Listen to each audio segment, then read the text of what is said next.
Welcome to my YouTube channel. स्वागत है मेरे यूट्यूब चैनल पे। आप लोग कैसे हैं? आई होप आप लोग अच्छे होंगे।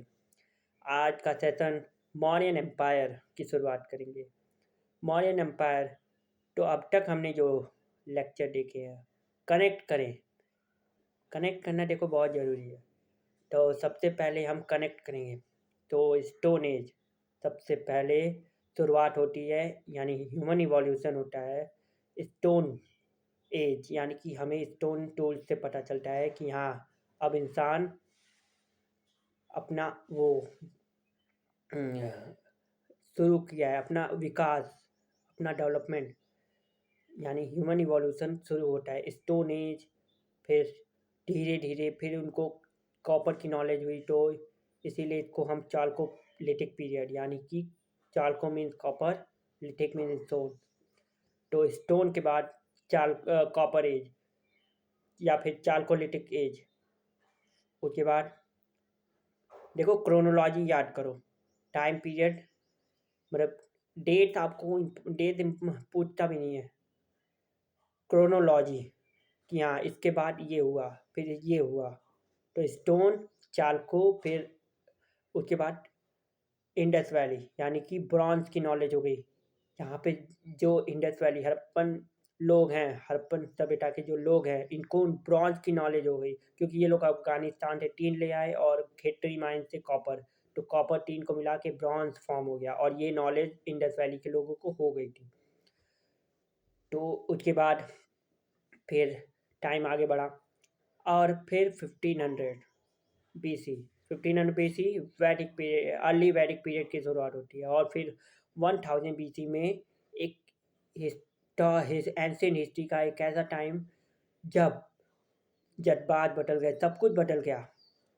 रहने का जो वो है, अभी तक कुछ बदलाव ज़्यादा नहीं हुए थे। स्टोन की नॉलेज हो गई, कॉपर हो गया, ब्रॉन्ज हो गया, लेकिन आयरन 1000 बीसी, 1000 बीसी जो ये टाइम पीरियड, आयरन की डिस्कवरी, यानी कि आयरन लोगों को अब आयरन की नॉलेज हो गई। अब आयरन मिल गया, यानी लोहा, लोहे की इम्पोर्टेंस बहुत है। ऋग्वेद में भी, अरे वो कौन सा पूजा होती है, विश्वकर्मा पूजा, तो लोहे की इम्पोर्टेंस हिंदू माइथोलॉजी में भी है। विश्वकर्मा पूजा, लोहे की इम्पोर्टेंस बहुत है। तो उस लोहे से प्लाव बनेगा, हल बनेगा, और फिर एक्स बनेगा। मतलब अब जो यूपी बिहार के जो घने जंगल थे, डेंस फॉरेस्ट, उनको अब, यानी कि अर्ली वैदिक से लोग अब कहाँ आ गए, लेटर वैदिक, यानी कि इंडस वैली कहाँ रहता था, वो इंडस नदी के, यानी कि वहाँ पाकिस्तान के एकदम अराउंड। फिर लोग अब इधर यूपी बिहार, यानी गंगा वैली, तो यहाँ आ गए, शिफ्ट हो गए। क्योंकि अब आयरन की खोज 1000 के बाद, अब ये जो फेज आएगा लेटर वैदिक, इसीलिए हम वैदिक पीरियड को दो फेज में पढ़ते हैं, दो पीरियड में हम डिवाइड करके पढ़ते हैं, इससे क्लैरिटी मिलती है। तो लेटर वैदिक में आयरन है, लेकिन अर्ली वैदिक में आयरन नहीं है। इसीलिए, और ये क्वेश्चन मैंने वैदिक पीरियड में बताया भी है कि इकोनॉमी, पॉलिटी एंड सोसाइटी और रिलीजन, क्या क्या वो हुए, चेंजेज हुए अर्ली वैदिक से लेके लेटर वैदिक तक, ये डिफरेंस पूछता है। तो ये फिर 1000 में आयरन की दो खोज, लेटर वैदिक। फिर 600 बीसी में लेटर वैदिक का वो खत्म होता है। फिर जो पॉलिटी थी, पॉलिटी कैसी थी, जना थी अर्ली वैदिक में। फिर जनपद हो गई, सोसाइटी पेस्टोरल थी अर्ली वैदिक में। तो अर्ली वैदिक से फिर लेटर वैदिक में एग्रीकल्चरल हो गई, आयरन आ गया। फिर इकोनॉमी के बाद पॉलिटी, पॉलिटी जना, जना से जनपद हो गई लेटर वैदिक में। जनपद, अब लोग यहाँ जना, यानी कि ट्राइबल, छोटे छोटे यूनिट में रहते थे, ट्राइब्स में, कबीलों में रहते। फिर ये जा रहे, मतलब J1 J2 ये सब मिलके एक जनपद, यानी कि कई सारे ट्राइब मिलके जनपद फॉर्म करते हैं। लेटर वैदिक में जनपद, पॉलिटी। फिर सोसाइटी, सोसाइटी, इकोनॉमी हो गया, पॉलिटी, सोसाइटी। सोसाइटी, सोसाइटी थी, क्या बोलते हैं, रुको याद नहीं आ रहा है। लेटर वैदिक में सोसाइटी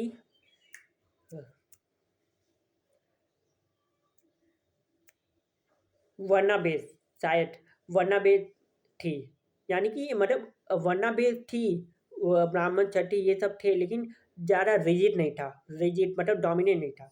लेकिन लेटर वैदिक में जो सोसाइटी थी वो एकदम ब्राह्मणिकल डोमिनेशन, यानी कि वर्ना बेस एकदम रिजिड हो गया था। यानी कि अब पूरे रूल्स लिखने लगे, धर्मसूत्र, धर्मतात, और एकदम स्ट्रिक्टली फॉलो होने लगा कि क्षत्रिय राजा बनेंगे और बाकी के जो काम डिफाइन किए गए हैं वो सब अपना अपना करेंगे। तो एकदम स्ट्रिक्ट हो गया, strict in the sense of strict.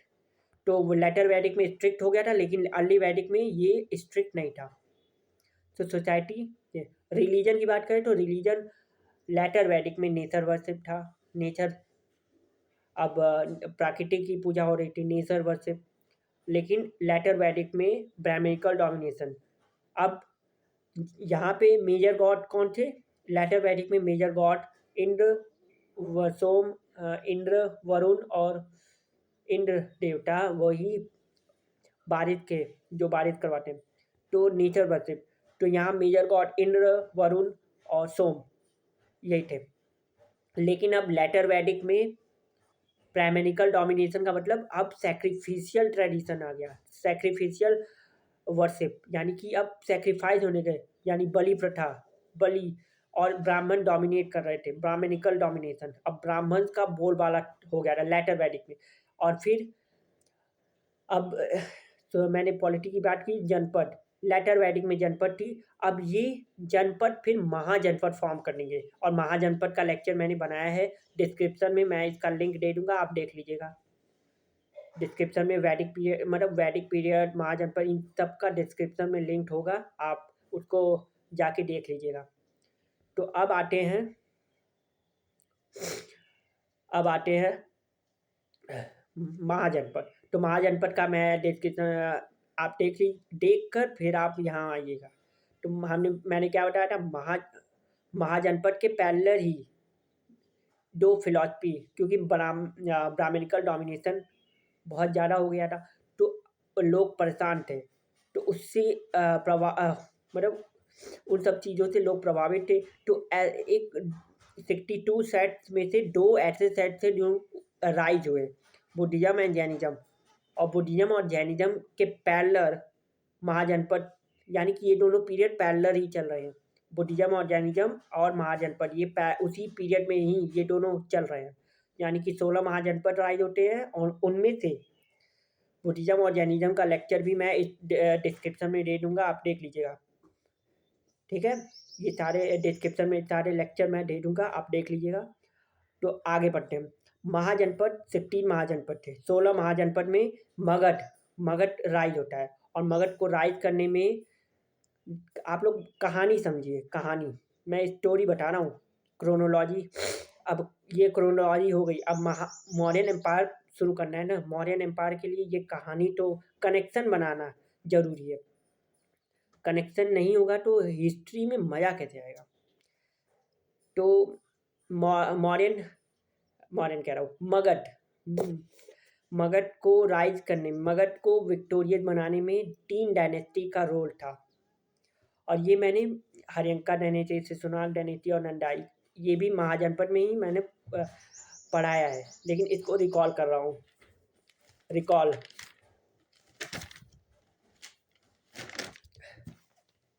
Brihadatta dynasty, इस बृहदत्त डायनेस्टी, ये इसमें कुछ ज़्यादा एक्सपेंशन नहीं होता मगध का। लेकिन हर्यंका डायनेस्टी जब आती है, हर्यंका डायनेस्टी के वो जो रूलर हैं, फाउंडर रूलर बिम्बिसार, उनके टाइम पे होता है।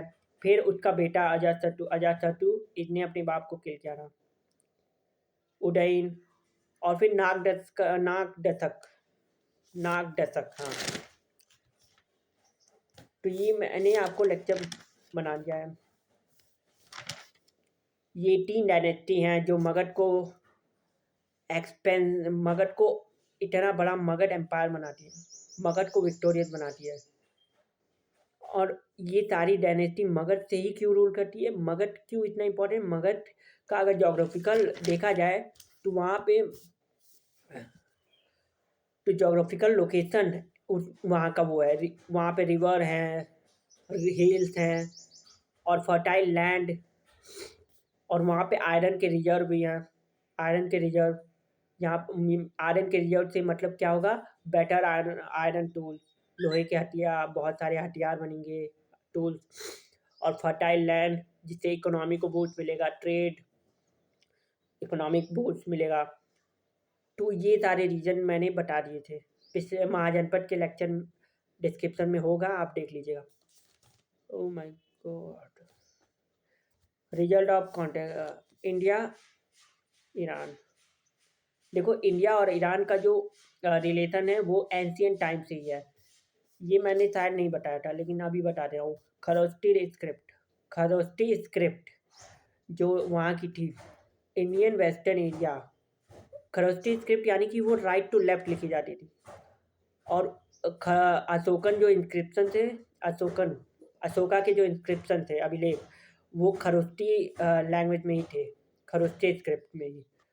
ईरानियन कॉइन्स, उससे ईरानियन के कॉइन्स भी थे, उससे ट्रेड एंड कॉमर्स इंक्रीज होता। इन्फ्लुएंस मॉडर्न स्कल्पचर, मॉडर्न की जो मूर्तियाँ थी, मॉडर्न स्कल्पचर, उसका भी प्रभाव। ईरानियन ईरानियन टर्म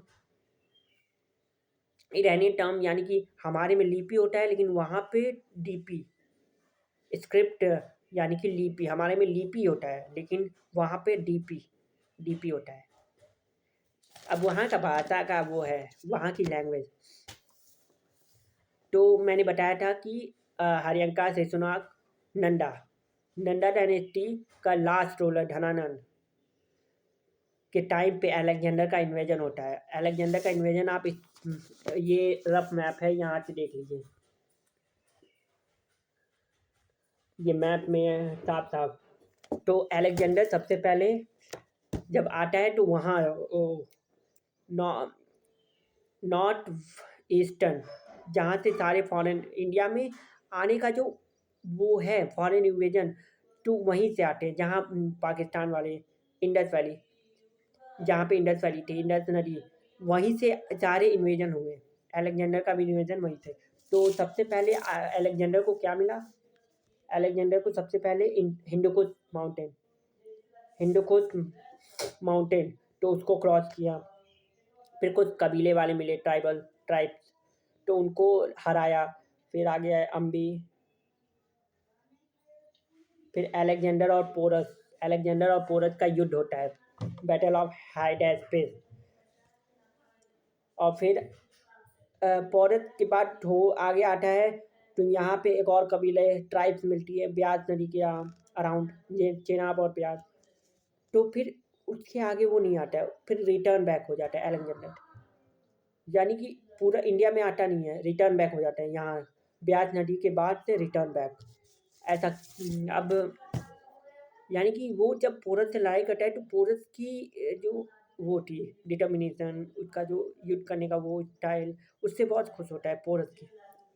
तो मुझे यही रीज़न लगता है कि उसको इंडिया में वो इंटरेस्ट ख़त्म हो जाता है, इसीलिए वो रिटर्न बैक हो जाता है। और यहाँ पे जब अलेक्जेंडर इन्वेड कर रहा था, तो चाणक्य तक्षशिला में जो बैठे थे, तक्षशिला में चाणक्य थे, और धनानंद मौर्य मगध पे रूल कर रहा था। तो मगध धनानंद के कोर्ट में चाणक्य जाता है और उससे रिक्वेस्ट करता है कि आप हमें बताइए, अलेक्जेंडर इन्वेड कर रहा है, मतलब इंडिया में घुसने की कोशिश कर रहा है। तो उस समय मगध सबसे बड़ा, इंडिया में सबसे बड़ा एम्पायर मगध का ही था, यानी कि नंदा डायनेस्टी, और धनानंद उसका लास्ट रूलर। तो वो बहुत बेइज्जती करता है धनानंद। ये कहानी मैंने उसमें भी बताई है, वो लेक्चर महाजनपद पीरियड में भी मैंने बताई है कहानी। तो बहुत बेइज्जती करता है, डिस्क्रिप्शन में लिंक दे दूंगा, आप लोग देख लीजिएगा। और बेइज्जती करता है, और वहीं पे वो कसम खाता है अपनी वो चुटिया खोल के कि मैं तुझे गद्दी से उखाड़ फेंकूंगा, और गद्दी से उखाड़ फेंका ही। फिर वो कोर्ट से चला जाता है, और एक धनानंद के कोर्ट में एक वो था, कमांडर कह लो या सेनापति, उसने कहा कि ये ब्राह्मण है, इसको छोड़ दीजिए, क्योंकि ब्राह्मण की बेइज़्ज़ती नहीं करनी चाहिए। तो वो चाणक्य जो था उससे बहुत खुश हुआ और इसका ज़िक्र भी वो मुद्रा राक्षसा में मिलता है। मुद्रा राक्षसा, शायद यही है, मुद्रा राक्षसा। धनानंद के कोर्ट में अ, यही हो मैं लिखा हूँ, शायद मैंने कंटेंट जब बना रहा था लिखा हूँ। कहाँ गया धनानंद? एक रथ नंदा का Dhanananda Alexander came to India during his time. हाँ,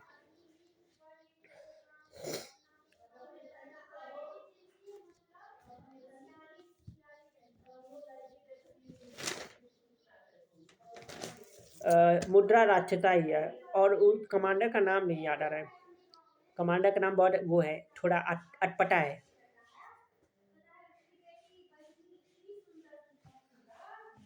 उसका नाम बहुत अटपटा है। तो उसके बाद फिर चाणक्य उसके कोर्ट से जब जाता है तो रास्ते में मतलब 4-5 बच्चे खेल रहे होते हैं। तो एक बच्चा बार-बार मतलब राजा बन रहा था। तो वो देख के मैं बहुत वो हुआ, अचंभित हुआ। तो फिर उस बच्चे के माँ-बाप के पास गया, उससे रिक्वेस्ट की कि इस बच्चे को मैं ट्रेन करूँगा, ले जाऊँगा। तो और वो बच्चा कौन था? वो चंद्रगुप्त मौर्य था। अब यहाँ से मौर्यन एम्पायर की एस्टेब्लिशमेंट, मौर्यन एम्पायर आज का लेक्चर है। ये सब अभी रिकॉल हो रहा था। अभी तक मैं एंशिएंट हिस्ट्री कनेक्ट कर रहा था, क्रोनोलॉजी बना रहा था, ताकि आपको मज़ा आए। क्या आपको मज़ा आ रहा है? अगर आपको मज़ा आ रहा है तो लाइक करिए, सब्सक्राइब करिए और मुझे मोटिवेट करिए कि मैं और भी मज़ेदार हिस्ट्री के स्टोरी वाइज़ कहानी के फॉर्म में मैं लेक्चर लाऊँ स्टोरी वाइज़, ताकि हिस्ट्री पढ़ने में मज़ा आ जाए।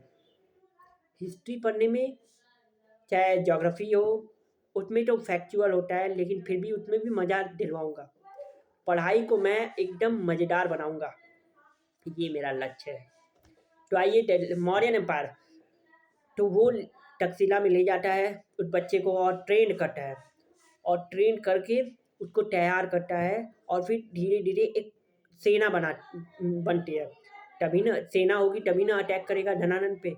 और फिर जब लाखों की सेना तैयार हो जाती है, चंद्रगुप्त मौर्य को भी मतलब ट्रेन कर देता है और जो भी मतलब सिखाया गया था, चाणक्य ने चंद्रगुप्त मौर्य को जो भी सिखाया था और उसका ज़िक्र अर्थशास्त्र में मिलता है, क्योंकि जब मौर्यन एम्पायर इस्टेब्लिश हो गया था तो वो अम, वो जो कमांडर था धनानंद के कोर्ट में उसको वहाँ बैठा देता है और वो एक मतलब आइसोलेशन चाह रहा था चाणक्य, क्योंकि उसको एक बुक लिखनी थी अर्थशास्त्र। तो उसके लिए उसको एक अकेलापन, एक आइसोलेशन चाहिए था।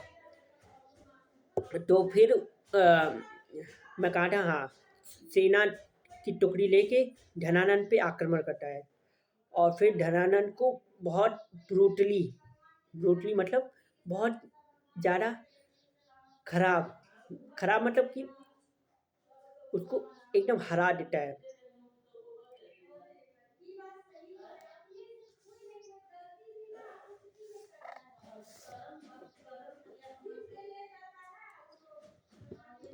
उसको हरा देता है और फिर वहाँ से मौर्यन एम्पायर की इस्टेब्लिशमेंट हो जाती है, स्थापना in Mauryan empire establish in India by Chandragupta Maurya. कब होता है? 321 BC।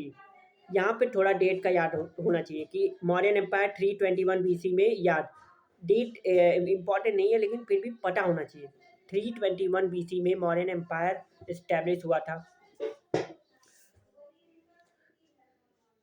अब हम चलते हैं मौर्यन एम्पायर की, क्योंकि अब इस्टेब्लिश हो गया है। अब मौर्यन एम्पायर शुरू करते हैं। तो इसके फाउंडर चंद्रगुप्त मौर्य।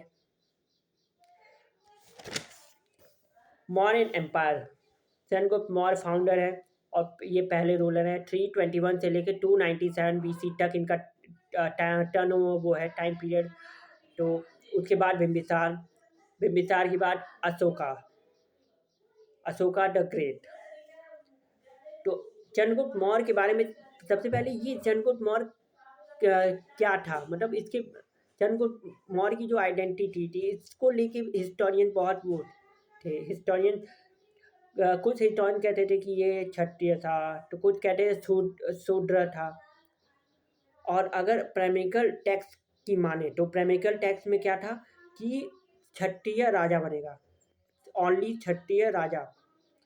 तो ब्राह्मणिकल टैक्स में तो यही है कि क्षत्रिय राजा बनेगा, लेकिन कुछ हिस्टोरियन कहते थे कि ये शूद्र था, यानी कि अगर चंद्रगुप्त मौर्य शूद्र है और चाणक्य ब्राह्मण, तो चाणक्य ने चंद्रगुप्त मौर्य को ही तो राजा बनाया है।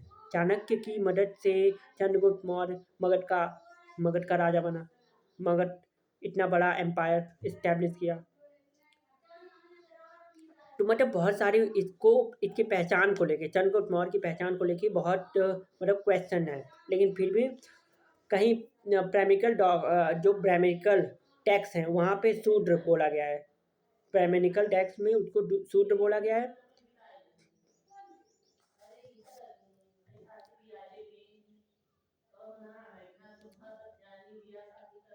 बॉर्न ऑफ मोरा, मतलब जो इसकी चंद्रगुप्त मौर्य की माँ है, इसका नाम मतलब मूरा से इसका जन्म हुआ है। और ये ब्राह्मणिकल टैक्स में मेंशन है कि मतलब ये इसका ओरिजिन बता रहे हैं कि आप ब्राह्मणिकल जो ब्राह्मण हैं वो उसको शूद्र मानते हैं, लेकिन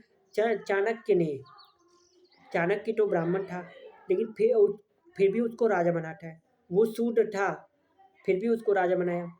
यानी कि यहाँ पे ब्राह्मणिकल जो भी एक वो था रूल रेगुलेशन, ब्राह्मणिकल टैक्स में जो भी था धर्म सूत्र समदान ब्राह्मण क्षत्रिय वैश्य शूद्र कि क्षत्रिय राजा बनेंगे, ये रूल फॉलो नहीं हो रहा था।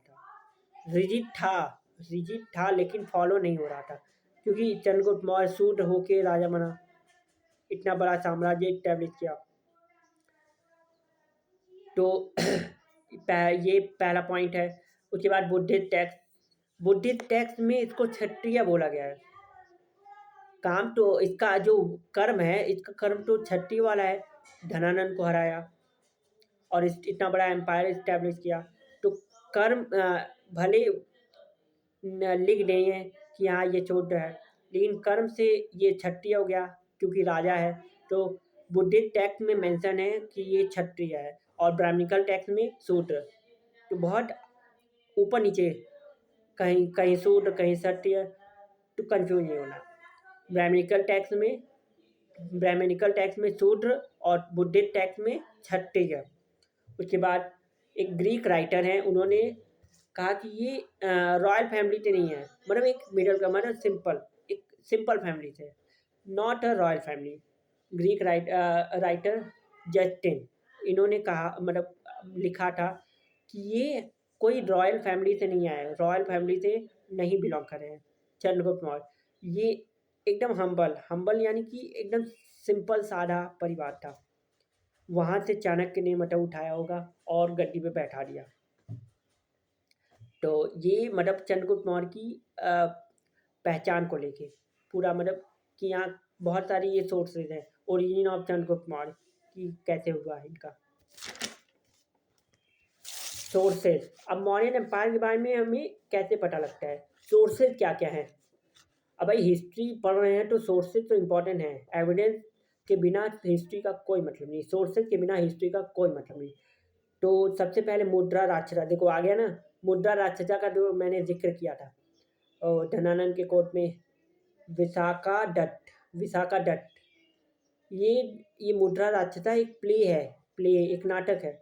और उसके बाद अर्थशास्त्र, कौटिल्य ने चाणक्य ने अर्थशास्त्र बताया ना कि आइसोलेशन चाहिए था, अर्थशास्त्र लिखने के लिए उनको एक अकेलापन चाहिए था। तो अर्थशास्त्र से भी हमें मौर्यन एम्पायर के बारे में पता लगता है। फिर इंडिका मैगेस्टिनी, ये ग्रीक राइटर थे, मैगेस्टिनी ग्रीक राइटर थे। और फिर जस्टिन इनके द्वारा भी, मतलब ये 4 सोर्सेज हैं, इनसे हमें पता लगता है मौर्यन एम्पायर के बारे में। एडमिनिस्ट्रेशन प्रशासन कैसा था, एडमिनिस्ट्रेशन ऑफ मौर्यन एम्पायर। तो अर्थशास्त्र और इंडिका, इन 2 टेक्स्ट के थ्रू हमें एडमिनिस्ट्रेशन के बारे में पता, अर्थशास्त्र बाय कौटिल्य, इंडिका बाय मैगेस्टिनी। और इन दोनों टेक्स्ट में इकोनॉमी, आर्मी और एडमिनिस्ट्रेटिव, तो आर्मी के बारे में तो मतलब यहाँ आपको रुको दिखा रहा हूँ। फुट सोल्डर 6 लाख, कैवलरी यानी घुड़सवार 30,000 एंड एलिफेंट 9,000, चैरियट 8,000। तो ये इसकी आर्मी के बारे में था।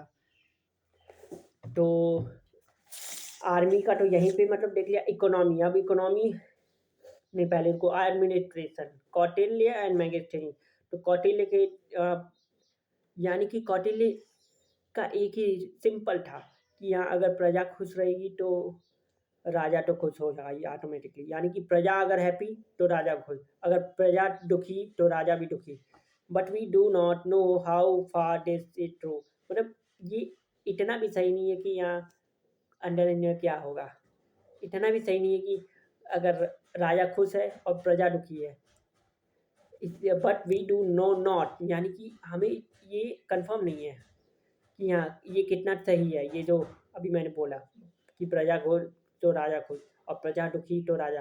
अब प्रजा दुखी है तो क्या पता राजा खुश हो, ये मतलब ट्रू नहीं है एक तरह से। प्रजा दुखी तो राजा भी दुखी होगा।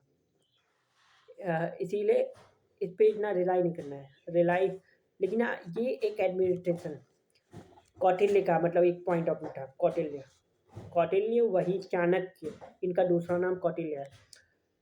मैगस्थनी, किंग को एडवाइस, जैसे हमारे प्राइम मिनिस्टर, जो prime minister of India Narendra Modi को एडवाइस करने के लिए काउंसिल ऑफ मिनिस्टर होती है, मंत्रिमंडल। तो वैसे ही राजा को एडवाइस करने के लिए उसकी काउंसिल ऑफ मिनिस्टर, यानी कि उस समय भी राजा को एडवाइस करने के लिए उसकी मंत्रिमंडल थी, काउंसिल ऑफ मिनिस्टर, जो उसको एडवाइस करती थी। अब वो राजा के ऊपर है कि वो कितना मानता है कितना नहीं, क्योंकि वो राजा है, किंग है, आखिर में अपनी मनमानी ही करेगा, क्योंकि है तो मोनार्की ही ना। फिर उसके बाद उसका बेटा। तो ये चल तो रहा है मोनार्की सिस्टम, डेमोक्रेसी तो चल नहीं रहा है कि लोगों की बातें सुनी जाएंगी। यानी कि फैमिली लीनेज, यानी कि एक फैमिली से फिर उसका बेटा, फिर उसका बेटा राजा बनेगा। तो ये चल तो रहा है एक लीनेज पैटर्न, यानी कि तो रूल चल रहा है एक लीनेज पैटर्न। डेमोक्रेसी तो है नहीं कि लोगों की इच्छाओं को देखा, यानी कि लोग इलेक्ट तो किए नहीं है, वो तो धनानंद को हरा के गद्दी पे आया है। तो यहाँ पे ये राजा अपनी मनमानी तो करेगा ही थोड़ा बहुत, लेकिन we do not know how much king listen to them. तो इसमें भी हमें पता नहीं है कि अपनी का जो भी मंत्रिमंडल है उसकी बात कितनी वो राजा सुनता है।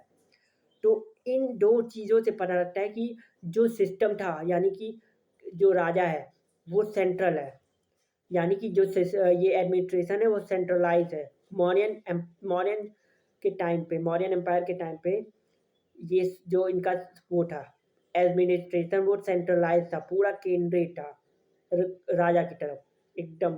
एक ही राजा, एक ही बादशाह है, वो है राजा, यानी कि चंद्रगुप्त मौर्य।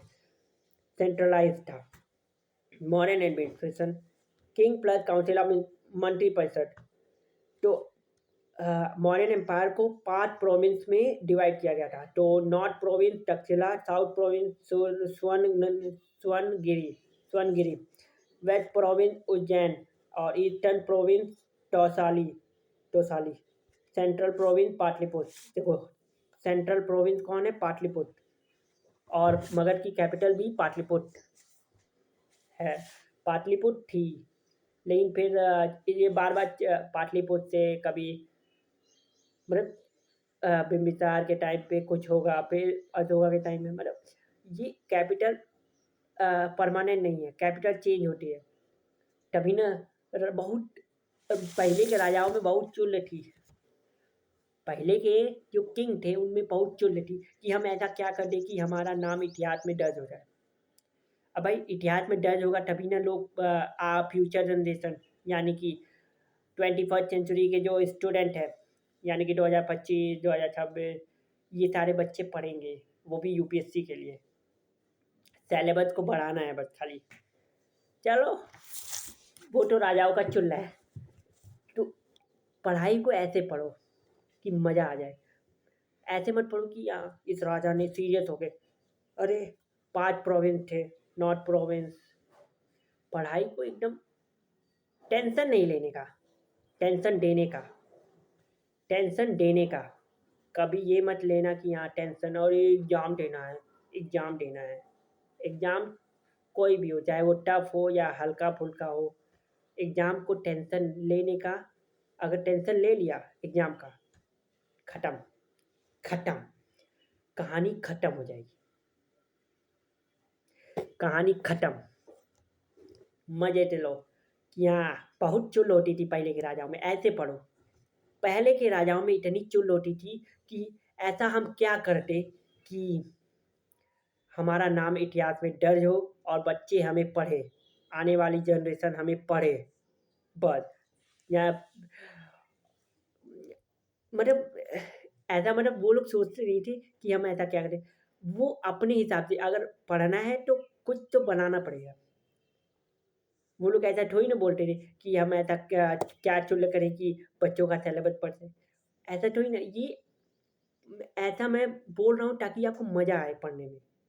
इतिहास ऐसी चीज़ है जो बहुत बोरिंग है। अगर ये आप ये जो मैं बोल रहा हूँ कि बहुत चुल होती थी पहले के राजाओं में, एंशिएंट टाइम से ही बहुत चुल थी। ये तो मैं इसलिए बोल रहा हूँ ताकि आपको मज़ा आए। अब आप लोग बताइए कि मोहम्मद आसिम सर हिस्ट्री अच्छा पढ़ाते हैं कि मैं अच्छा पढ़ाता हूँ? कमेंट करके बताइए। लेकिन ये मत भूलना, मैं भी उन्हीं से पढ़ के आया हूँ, मोहम्मद आसिम सर से। तो वो भी अच्छा पढ़ाते हैं। मैं रिकमेंड करूँगा कि आप उनका लेक्चर देखें। मैं यही रिकमेंड करूँगा कि आप लोग मोहम्मद आसिम सर का लेक्चर देखें, उसके बाद मेरा लेक्चर देखें। क्योंकि मैं भी उन्हीं का देखता हूँ। वो भी अच्छा पढ़ाते, वो भी ऐसे ही पढ़ाते हैं जैसे मैं। मज़ा, मतलब इन सारे राजाओं का मज़ा लो, तब आपको मज़ा आएगा।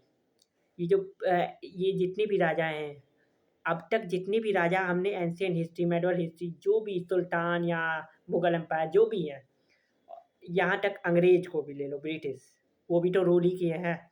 कौन सा, हाँ, वो उसमें वाइसरॉय होते थे। तो इन सब का मज़ा लो तब जाके, क्योंकि ये लोग हमारे ऊपर रूल करके गए हैं। तो हम लोग इनका मज़ा नहीं लेंगे तो क्या मतलब? ये लोग हम पे रूल करके गए हैं, इंडिया पे रूल करके गए हैं, हमारे लोगों पे, हमारे किसानों पे इतना टैक्स लेके गए हैं, हमें लूट के गए हैं, हमारे देश को लूटे हैं। तो इनका मज़ा लेके हम लोग क्यों नहीं पढ़ सकते? पढ़ सकते हैं, लेकिन ये अंग्रेज़ों का मज़ा ले, लेकिन अगर हम इनका भी मज़ा लें, ये जो मॉडर्न पार्ट, ये डेमोक्रेसी तो है नहीं। यहाँ लोगों का पता नहीं इच्छाओं को देखते भी होंगे। चंद्रगुप्त मौर्य कैसा राजा था?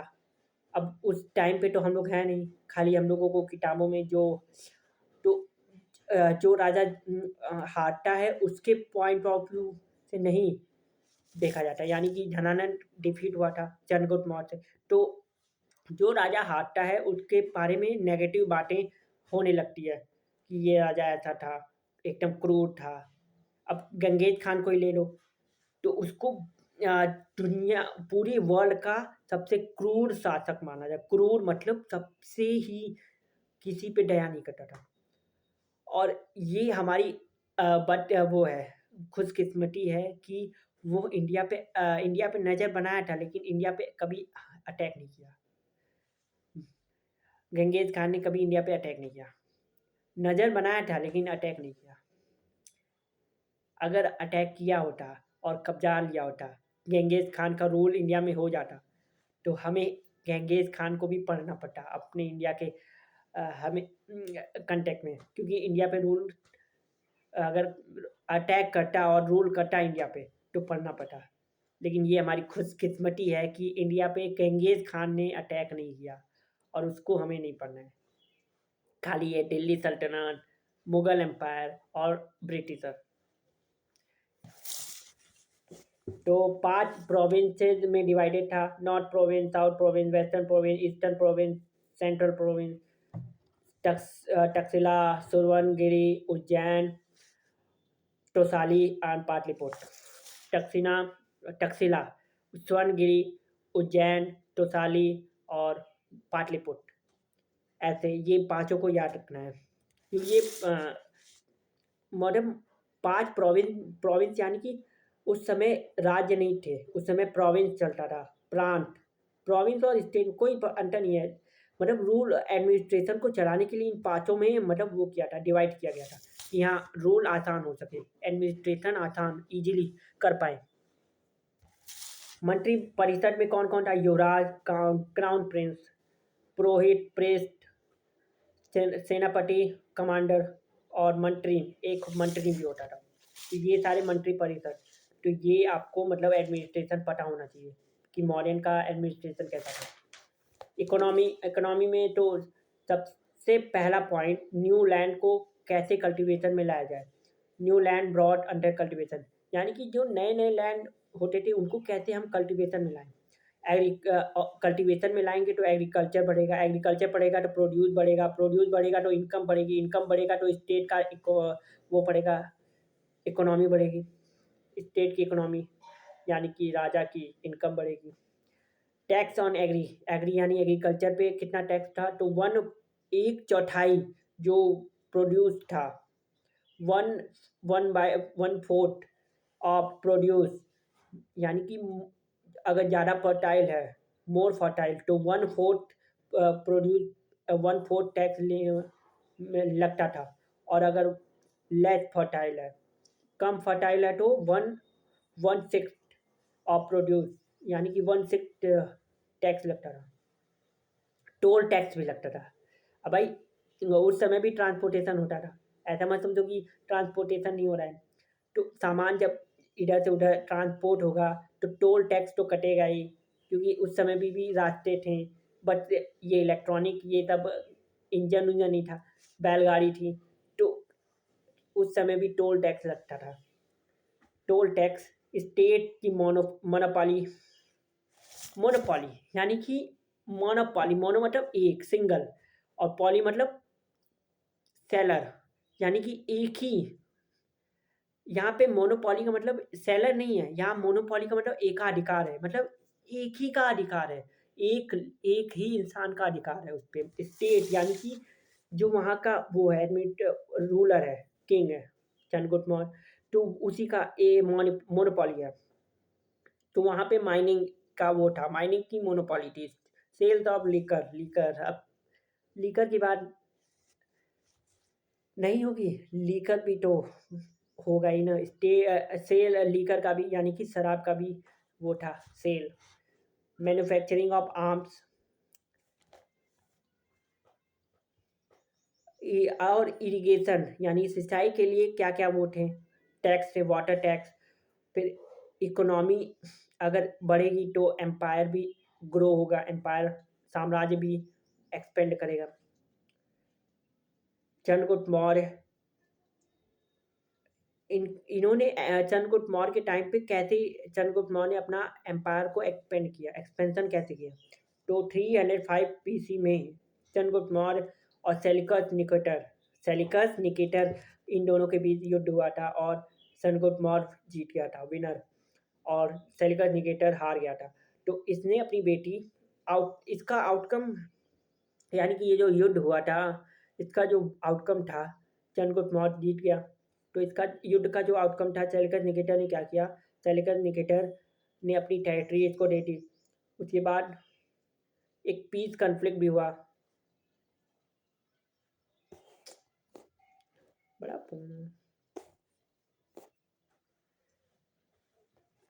सेलिकस निकेटर ने अपनी बेटी भी बिहा दी, हेलेना, चंद्रगुप्त मौर्य से मतलब शादी कर दी, अपनी बेटी दे दी और अपनी टेरिटरी भी दे दी, अपनी बेटी अपनी टेरिटरी दे दी। और चंद्रगुप्त मौर्य को 5 चंद्रगुप्त मौर्य ने फिर चंद्रगुप्त मौर्य ने भी क्या किया, अपनी 500 हाथियों की वो 500 हाथी गिफ्ट कर दिए सेलिकस निकेटर को। तो ये 3 आउटकम थे इस युद्ध के, और चंद्रगुप्त मौर्य इसमें विनर था, winner. Chandragupta Maurya gave many title, Sandrocottus, Sandrocottus, ये ग्रीक लैंग्वेज में है, तो देख लेना। सेंड्राकोटस, एक्सपेंशन, कन्फ्लिक्ट, कैजुअलिटीज, एक हाँ, इतनी एक्सपेंशन किए थे चंद्रगुप्त मौर्य ने कि एक ज्योतिष था, उसने कहा था कि मगध पे एक फैमाइन आएगा, अकाल आएगा। तो वो चंद्रगुप्त मौर्य एकदम टेंशन में आ गया। अब टेंशन में आ गया, फिर उसने क्या किया, सब कुछ त्याग दिया, वार वार सब, और वो एडॉप्ट कर लिया, मतलब रिपेंट करने लगा है।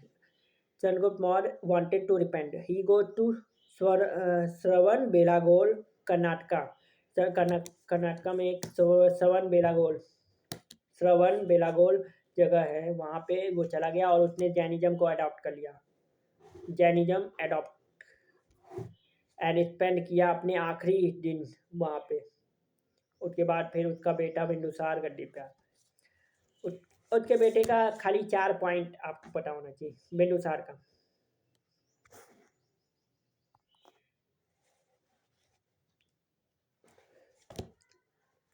एमिस्ट्रोसेट, ये भी ग्रीक लैंग्वेज में है, तो देख लेना। ग्रीक लैंग्वेज में Amitrochates, maintaining good relation with Greeks.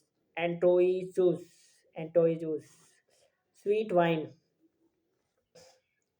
Bindusara ने एक ग्रीक वो था स्कॉलर, उससे वो मंगाया था, वाइन मंगाया था, sweet wine, dry fig and sophist intellectual, ambassador in court of Indusar, Diomagus and Dionysius। तो ये एक सीरिया से था और एक इजिप्ट से था। बस ये 4 पॉइंट याद रखने हैं। ही किल।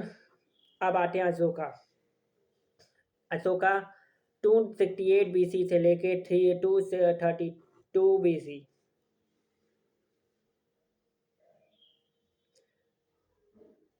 268 से लेके 232 बीसी तक, और इसने अपने 99 भाइयों को मारने के बाद गद्दी पे आया था, थ्रोन पे बैठा था। Ashoka inscription rock and pillar, दोनों पे rocks and pillar, to talk to his, जो अपनी प्रजा है उससे बात करने के लिए इंस्क्रिप्शन लिखवा रहा था, रॉक पे पिलर पे गुडवा देता। इंस्क्रिप्शन कहीं रॉक पे कहीं पिलर पे गुडवा देता था, ताकि वो अपनी प्रजा से बात कर सके। ये पहला राजा था अशोका जो अपनी प्रजा से बात करता था। आफ्टर कलिंग वार अशोका पॉलिसी चेंज। कलिंग वार के बाद इतना खून खराबा प्लस सेट हुआ था कि वो इन सबसे वो हो गया प्रभावित, और फिर चेंज कर अपनी पॉलिसी में चेंज किया।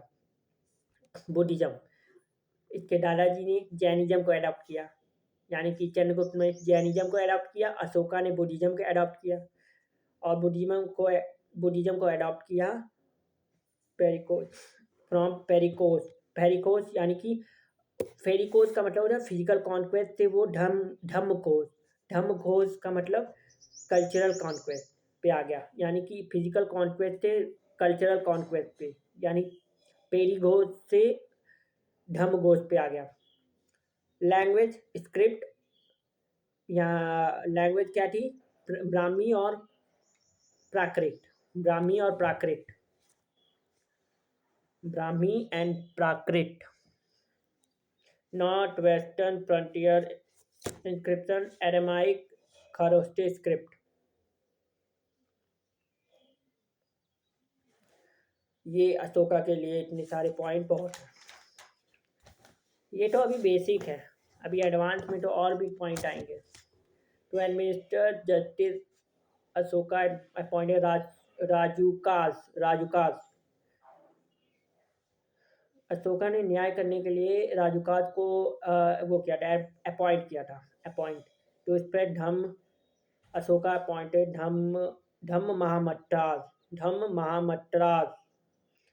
For example Ashoka name Maski inscription, मास्क एक इंस्क्रिप्शन यहाँ पे है, मास्की इंस्क्रिप्शन यूपीएससी 1997 में पूछा गया, 1997 में क्वेश्चन आया था मास्की इंस्क्रिप्शन पे।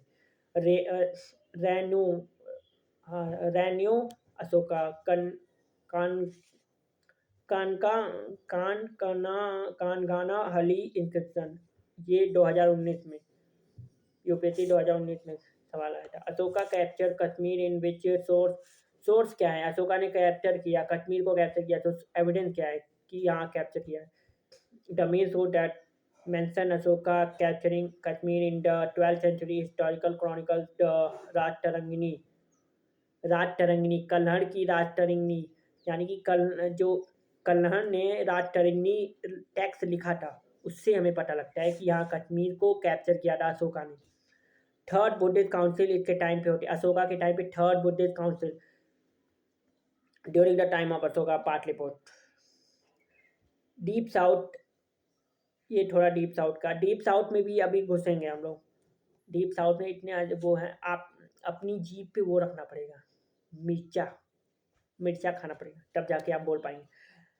चोला Chera Pandya, Ashoka after adopt Buddhism, Buddhism को अडॉप्ट करने के बाद अशोका का जो आउटकम हुआ, gave up hunting, started to believe in non violent, ahimsa का प्राणी बन गया अशोका, अहिंसा का पुजारी, जैसे महात्मा गांधी थे।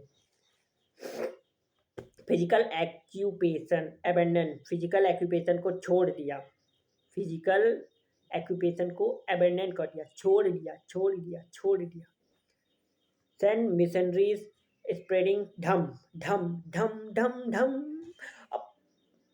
मिशनरीज अपने मतलब मिशनरी जो धर्म को फैलाने के लिए अपने मिशनरीज को भेजते रहा, सेंड किया अलग अलग मतलब अपनी प्रजाओं के यहाँ कि हाँ मेरी पॉलिसी चेंज हो गई, अब धम्म गोज पे आ गया वो, यानी कि अब फिजिकल कॉन्क्वेस्ट से धम्म घोष, पेरी घोष से धम्म घोष। पहले क्या था, पेरी घोष फिजिकल कॉन्क्वेस्ट से लेके धम्म घोष, अब कहाँ पे आ गया है, मतलब आफ्टर द कलिंग वॉर धम्म घोष, यानी कि कल्चरल कॉन्क्वेस्ट, यानी कि अब लोगों का दिल जीतना है, प्रजा का दिल जीतना है। अशोका की मृत्यु कब होती है?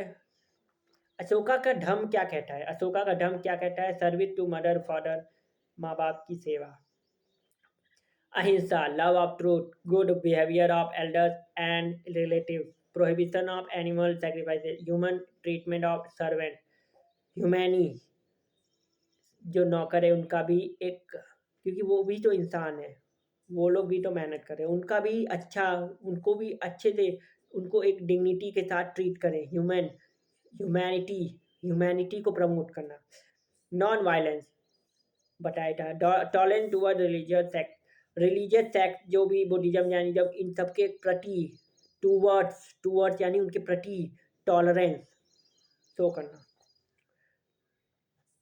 टॉलरेंस यानी कि टॉल करना, सहन करना, टॉलरेंस सहन करना, इन सारे रिलीजियस सेक्ट्स को सहन करना, ग्रहण करना। हाँ, Ashokan inscription, rock edict and pillar edict, तो major rock edict, minor rock edict, pillar edict में major pillar edict, minor pillar edict, significance of Maurya, कुछ भूल रहा हूँ मैं, हाँ एक यहाँ एक पॉइंट भूल गया हूँ, एक नहीं बहुत सारे, visit place associated with Buddha, फिर जो बुद्धा से रिलेटेड प्लेसेस थे वहाँ पे अशोका जाने लगा। फॉर एग्जाम्पल यहाँ पे सेंड मिशनरी को भेजा धर्म को स्प्रेड करने के लिए, तो for example Mahindra, Sanghamitra, Sri Lanka, it is not religious principle but rather way of life, ये कोई रिलीजियस प्रिंसिपल नहीं था, ये एक वे ऑफ लाइफ था, वे of life, it is a way of life, ये जो इसकी धर्म पॉलिसी है ये एक वे ऑफ लाइफ है, जीवन जीने का तरीका, लाइफ को जीने का तरीका, ये अशोका के धर्म से हमें सीखने को मिलता है। बस खत्म होने वाला है।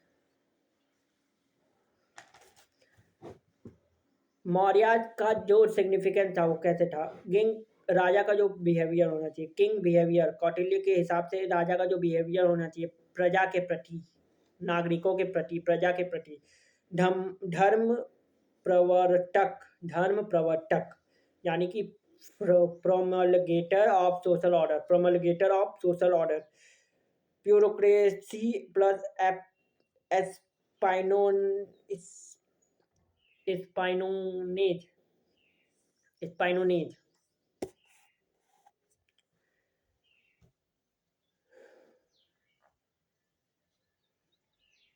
स्पाइनोनेज सिस्टम, स्पाइनोनेज यानी कि स्पाई, और प्लस इमें एक फंक्शनरी तीर्था तीर्था तीर्था मतलब तीर्थ प्लस इकोनॉमी अध्यक्षा प्लस हाई ऑफिशियल प्रीस्ट युवराज सैन्यानी सेनापति मंत्रीन कमांडर।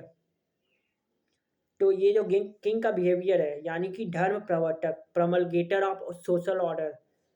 कौटिल्य यानी चाणक्य के हिसाब से किंग का जो बिहेवियर होना चाहिए कि वो धर्म का प्रवर्तक हो यानी कि प्रमलगेटर हो सोशल ऑर्डर जो ब्राह्मण क्षत्रिय वैश्य शूद्र इन सब का प्रमलगेटर हो इन सबको फॉलो करवाए प्रजा में। सोसाइटी स्लेव बेस्ड थी पर society is not slave based. मतलब स्लेव थे नौकर थे उस समय गुलाम थे लेकिन society is not based slave based is not slave based. Transport and road network trade economy taxation Samaharta संहिता टैक्स असेसमेंट सीप कैस्टोडियन। टैक्सेशन दो तरह से समहट्टा एंड सनिठट्टा। समहट्टा यानी टैक्स असेसमेंट और सनिठट्टा चीफ कस्टोडियन कस्टडी सुने होंगे इस समय का। Architecture Barbara caves stone masonry polish stone. Decline of Mauryas. अब आते हैं डिक्लाइन ऑफ मौर्यास। ब्राह्मण का जो इनकम था वो कम था। रिचुअल जो थे यानी कि जो ब्राह्मण का वो था इनकम वो कम हो गया उस वजह से फाइनेंशियल क्राइसिस इलाबोरेट ब्यूरोक्रेसी थी तो उन लोगों को सैलरी देना खर्चा पानी। अब भाई इतना बड़ा साम्राज्य है उसमें छोटे छोटे ब्यूरोक्रेट यानी कि सिविल सर्वेंट बैठाए हैं उन सबकी सैलरी देना ये भी कारण हो गया। लैक ऑफ यूनिटी की कमी on north west technology iron spread on to other area. अब आयरन की जो टेक्नोलॉजी थी वो अदर एरियाज में स्प्रेड होने लगी। ऑपरेसिव रूल ऑफ मौर्याज का रूल ऑपरेसिव हो गया। अशोका के बाद दो गुटों मतलब दो पार्ट में वो हो गया डिवाइड हो गया एक ईस्ट में एक वेस्ट में। नॉर्थ वेस्ट में कुणाल का रूल हो गया कुणाल के हाथ में और ईस्ट वाला दशरथ के हाथ में। तो नॉर्थ वेस्ट कुणाल के हाथ में जो गया वो फॉरेन इन्वेजन होते गए। तो अब इसके बाद जो फोर्थ मौर्य के पीरियड में हम पढ़ेंगे कि एक फॉरेन रूलर और फिर नेटिव रूलर। दशरथ जो ईस्ट वाला है दशरथ के बाद वीक रूलर आते गए और सबसे लास्ट रूलर प्रियदत्त मौर्य के कमांडर पुष्यमित्र शुंग। कहाँ गया मौर्य नाम प्रियदत्त एक मिनट प्रियदत्त डायनेस्टी प्रियदत्ता यहाँ पे भी प्रियदत्ता दो बार लिखा है कंफ्यूजन है। प्रियदत्त मौर्य ये लास्ट रूलर था और सबसे वीक रूलर था। इसके कमांडर ये अपने वो सेना का निरीक्षण करना था कमांडर पीछे से आके किल और फिर सुंगा डायनेस्टी इस्टेब्लिश हो जाती है इंडिया में। और फिर अगला चैप्टर होगा मतलब अगला पीरियड पोस्ट मॉडर्न पीरियड होगा। आई होप डैट आपको अच्छा लगा तो कमेंट करिए शेयर करिए ताकि और लोग पढ़ें। Thank you. मज़ा आया कि नहीं? बहुत चुल होती थी पहले के राजा ऐसे पढ़िए मतलब जितने भी राजा आए उनको इतनी चुल होती थी कि हम ऐसा क्या करें कि हमारा नाम इतिहास में दर्ज हो जाए। Thank you. पढ़ाई करते रहिए मेहनत करते रहिए फिर मिलेंगे अगले सेशन में। Thank you. जय हिंद जय भारत।